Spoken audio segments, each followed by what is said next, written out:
Good morning. Thanks for joining us here on KXAN Live. I'm your anchor, Esmeralda Zamora, and today we have a Q&A with meteorologist Rich Segal. Rich, thanks so much for joining us. How are you doing today? It's a busy day today. We have some rain later on this afternoon, but a better chance of some thunderstorms tonight. The first of the springtime thunderstorms possible this evening. We'll get into that too. Yeah, and we have a couple other questions that we're going to touch on today regarding bluebonnets, like you mentioned, the stormy weather, and what this means for our ongoing wildfire risk. Yeah. Let's jump right into it.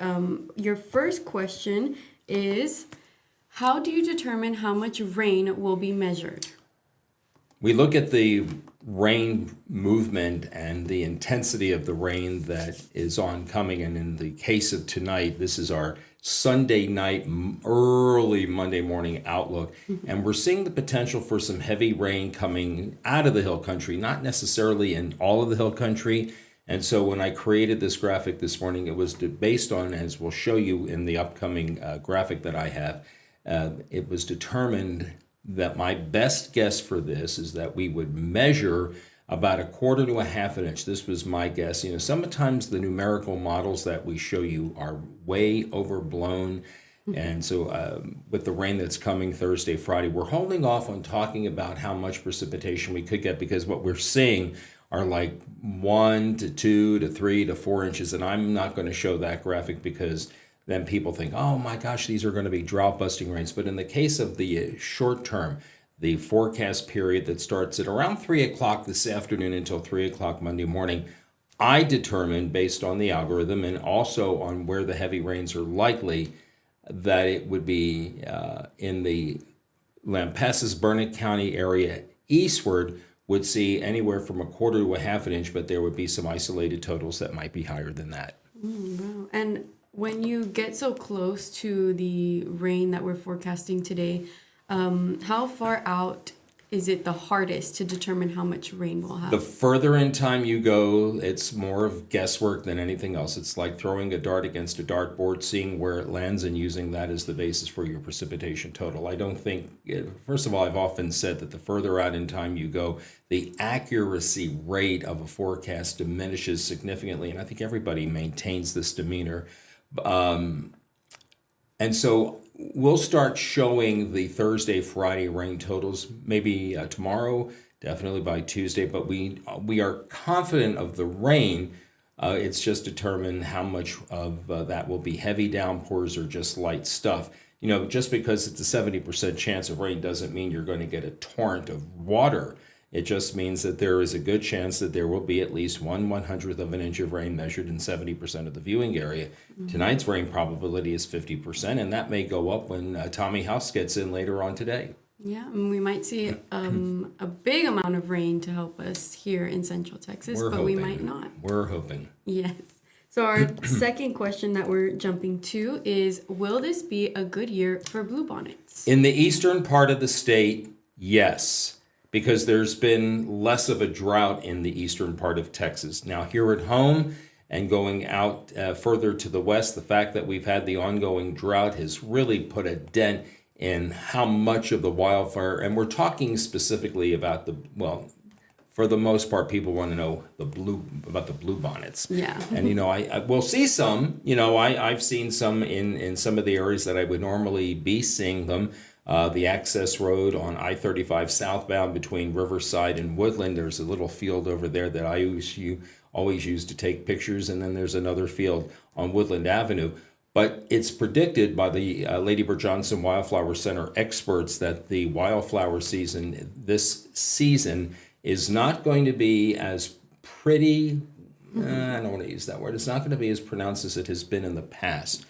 And if you want to know more about that, our digital reporter, former digital reporter, she is now off to bigger and better things, yes. Kelsey Thompson, has an article on this at kxan.com, and there's some more information on that. So we're unfortunately not going to have as much of a wildflower season as we would hope to have. And the further west you go, the chances are even lower.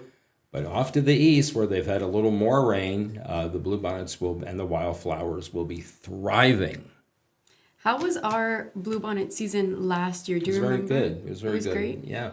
We had a good rain in January of 2024. We had over 6 inches of water that fell from the sky, and that helped immensely to contribute to a nice wildflower season that we had in spring of 2024. Yeah, doing yard work at home, I saw a few wildflowers, but no bluebonnets. And off the highway, I haven't seen any bluebonnets either. Well, hopefully that'll change. Hopefully. But again, it's gonna there will be a season, Just not but right now. but not as much as we would like to see. There may be fewer areas that have the wildflowers in bloom like we have seen in the past. Maybe you'll get lucky and there'll be a few that pop up. Has the bluebonnets or the wildflower season started later than it normally does throughout the years? No, I think it got the start that it normally would get. Like I said, we've seen some now. Sometimes we'll start seeing these wildflowers bloom in late February, early March here again. It totally depends on how much rain has fallen as to how much of the season we will enjoy. Our third question is, will we get enough rain coming up to minimize the wildfire risk? Any rain is good rain, and here's the wildfire risk for today. Because of the higher humidity, we still have some gusty south winds today, but the wildfire risk today is moderate, and it is also moderate for tomorrow as we look to today and tomorrow as showing the wildfire risk, and that should say Monday instead of Sunday. But as because of the rain that we're getting tonight and because of the rain that we have coming late in the week, it does. What really hurts us when we get into the wildfire risk areas, when it goes to high to very high to extreme, is all due to wind and the amount of moisture in the soil and the humidity, the dry air. We don't have that coming this week. We will have a brief bout with a northeast wind tonight and tomorrow after a front. But on the whole, our winds this week will come out of the south, so moisture will continue to seep on into the area. We don't have any significantly windy days like we've had in the past couple of weeks. That's certainly good news as well. We're looking at the winds coming out of the south-southeast and holding it around 5 to 10, maybe 5 to 15 miles an hour, but not seeing gusts in the 30s and 40s this week. And we'll all be happy with a week that will go free of wind advisories and wind watches and wind warnings and fire watches and red flag warnings. Well, it looks like we get through this week unscathed in that area. So I think our wildfire risk, not only today and tomorrow, but going out through the week, is expected to not be as high as it has been in the past. And we can take the blue, we'd even like the green, which is a low to moderate risk. So yeah, we're looking at that.